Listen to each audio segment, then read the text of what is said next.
नमस्ते, राधे राधे, हर हर महादेव। रक्षाबंधन का ये सोहर गीत है, थोड़ा ध्यान से सुनना और कमेंट में लिख के भेजना। जय माता दी। अंगने में बैठली सासू तो बहुआ रज करे, बहुआ रज करे हो।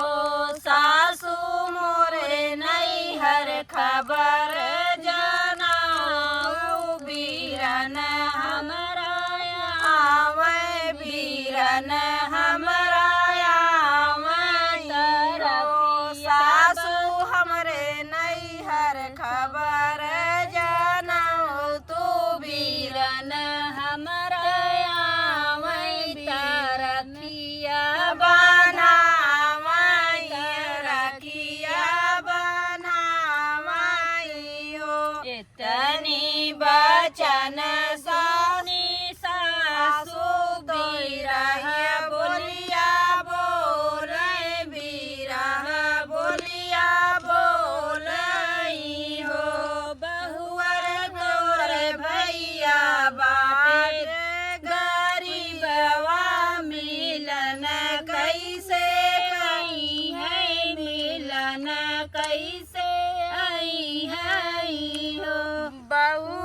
बहुअर तोरा भैया बाटे गरीबवा, मिलन कैसे आई है, मिलन कैसे आई है हो। इतनी बचन सुनी बहुआ नयन ललित भये, मन ललित भये हो। इतनी बचन सुनी बहुआ नयन ललित भये, मनवा दुखित भये, मनवा दुखित भये हो।